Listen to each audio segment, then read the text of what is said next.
और जाखल की चौपाल पर कोई चर्चा करता था, कोई माइका लाल पैदा होगा जो इन तिरंगा जलाने वालों का इलाज करेगा। कश्मीर के लाल चौक पर वो तिरंगा आज शान से फहराया जाता है। एक भी सैनिक ऐसा नहीं था जिसके पीठ पर गोली हो, हर सैनिक के छाती पर गोलियां होती थी। इस मरुधरा पर राजनीति के कर्म को पसीने से जिया, ऐसे हम सब के आदरणीय राजेंद्र सिंह जी राठौड़ साहब, जिनको अभी सुना आपने, आदरणीय प्रेम सिंह जी बाजोर साहब। प्रेम सिंह जी के लिए खाली सीकर और शेखावाटी में नहीं, केवल राजस्थान में नहीं, हिंदुस्तान में एक रिकॉर्ड इनके नाम लिखा गया है। मुझे अभी रास्ते में कह रहे थे कि मैं तो ज्यादा पढ़ेड़ो को नहीं, पर मैंने लागे कि थारे जैसी डिग्री कहीं खने को नहीं।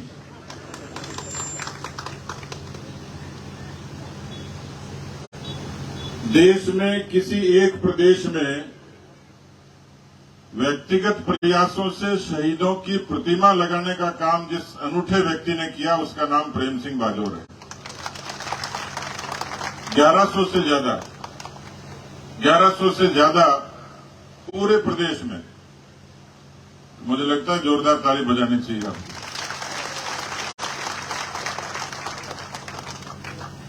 हमारे बीच में पार्टी के जिलाध्यक्ष भाई पवन जी, यहां पर उपस्थित चूरू के पूर्व जिला प्रमुख भाई हरलाल जी, भारतीय जनता पार्टी की प्रदेश मंत्री मधु कुमावत जी। लेकिन मैं मंचासीन सभी योग्य अतिथियों का सम्मान करने से पहले चरणों में वंदन करना चाहूंगा उस मातृशक्ति को जिनकी कोख से अजय कुमावत का जन्म हुआ, माता जी विद्या देवी, पिता परमेश्वर जी, और मैं शहीद वीरांगना पूनम जी को इस पूरे जनसमूह की तरफ से हृदय से उनका आत्मिक अभिनंदन करता हूं, क्योंकि जो पीड़ा सही होगी उन्होंने सही है। लेकिन अजय कुमावत जी की प्रतिमा आज केवल जाखल गांव में नहीं, इस समूचे नवलगढ़ में, और नवलगढ़ में नहीं, इस पूरे शेखावाटी में, राजस्थान में प्रेरणा की प्रतिमा बनकर खड़ी हो गई। उपस्थित सभी सम्मानित बुजुर्गों, नौजवान भाइयों, माताओं, बहनों, यहां पर सेना के अधिकारी भी यहां मौजूद हैं। उन्होंने एक लंबा जीवन जिया है, इसलिए सेना के बारे में तो वो ज्यादा जानते हैं। हम तो खबरें सुनते और देखते हैं।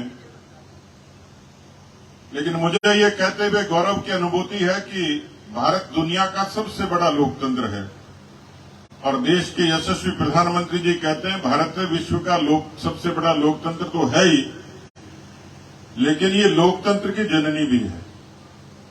अब मुझसे कोई पूछे कि इस लोकतंत्र की ताकत क्या है, तो मैं निसंकोच कहूंगा कि भारत की सेना, जय हिंद की सेना, ये देश में दुनिया की सबसे बड़ी ताकत है। भारत की सेना जो देश के भीतर भी लड़ती है और देश के बाहर भी लड़ती है। मुझे सौभाग्य मिला उन कारगिल शहीदों की अंत्येष्टियों में जाने का।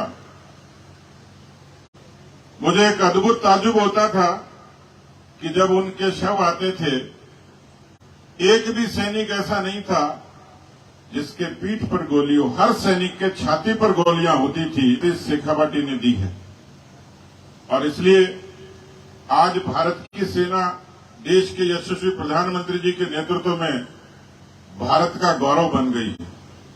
इसलिए बन गई है कि आजादी के 75 बरस है, यहां पर तिरंगे लगे हैं शहीदों की श्रद्धांजलि के तौर पर, उनको सम्मान के तौर पर। लेकिन ये तिरंगा भारत का मान और अभिमान है, और इसलिए जब किसी शहीद का शव आता है तो तिरंगे में लिपट कर आता है। आप अंदाज लगा सकते हो कि इस तिरंगे में कितनी जान है, तिरंगे में कितनी ताकत है, और इसलिए उस तिरंगे को मान और सम्मान देने के लिए इसी हुकूमत ने उसी जगह जहां पर तिरंगा जलाया जाता था, सेना उन आतंकवादियों से लड़ती थी और जाखल की चौपाल पर कोई चर्चा करता था, कोई माइका लाल पैदा होगा जो इन तिरंगा जलाने वालों का इलाज करेगा। कश्मीर के लाल चौक पर वो तिरंगा आज शान से फहराया जाता है। जो तिरंगे को जलाते थे उन्हीं की छाती में तिरंगा गाड़कर 370 को खत्म करके भारत के योग्य नेतृत्व ने सेना को और तिरंगे को सम्मान दिया। मित्रों, यहां सेना के अधिकारी अच्छे तरीके से जानते हैं। अक्सर हम सुनते थे कि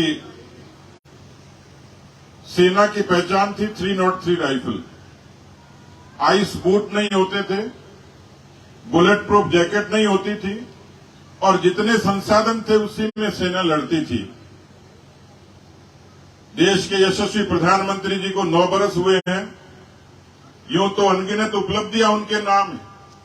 गांव के लोगों का जीवन बदलने से लेकर भगवान राम के मंदिर की प्राण प्रतिष्ठा तक, 370 के खात्मे तक बहुत सारी चीजें हैं। लेकिन उन्होंने जो सबसे बड़ा काम किया वो काम है भारत की सेना को ताकतवर बनाना। जिस समय 303 राइफल से भारत की सेना की पहचान थी, आज मुझे ये कहते हुए गौरव है कि आज भारत की सेना 411 तरीके के उपकरण भारत में बनाती है और दुनिया के 25 देशों को सप्लाई भी करती है। भारत की सेना ने वो ताकत अर्जित कर ली है। अब उनको शांति के गीत गाने की आवश्यकता नहीं। ये भारत की सेना की ही ताकत है जो दुश्मन के घर में घुसकर सर्जिकल स्ट्राइक करके अपनी शहादत का बदला लेना जानता है। और इसलिए ऐसे में जब हम किसी शहीद की स्मृति में आते हैं तो मुझे लगता है कि मंच पर जितनी वीरांगनाएं बैठी हैं उनकी उम्र से लेकर लगता है कि दूसरे विश्व युद्ध से लेकर और कारगिल की लड़ाई तक जिस शिद्दत के साथ हमारे वीर सैनिकों ने लड़ाई लड़ी, आज उनके इस मेले में उनकी शहादत के अवसर पर नई पीढ़ी निश्चित रूप से ये प्रेरणा लेगी। उन बातों का उल्लेख प्रेम सिंह जी ने और मेरे से पहले सब वक्ताओं ने किया है। कोई भी मूर्ति, प्रतिमा ये पत्थर की नहीं होती। वो प्रतिमा नौजवानों की प्रेरणा होती है। और इसलिए मैं उन वीरांगनाओं को, उन माताओं को जिनकी कोख से ये पैदा हुए, उन तमाम वीरांगनाओं को जिन्होंने अपने बच्चों को भी देशभक्ति की प्रेरणा दी, और आज के इस आयोजन में तमाम हमारे सभी लोग, भाई विक्रम सिंह जी और इनकी पूरी टीम, और यहाँ पर गांव के सभी लोग, इस क्षेत्र के सभी लोग जिन्होंने ये सुंदर आयोजन किया, मैं परिवार के प्रति भी कृतज्ञता ज्ञापित करता हूं कि उन्होंने इस नई पीढ़ी को प्रेरणा देने के लिए एक ऐसे स्मारक का निर्माण किया जो पीढ़ियों तक, बरसों बरस तक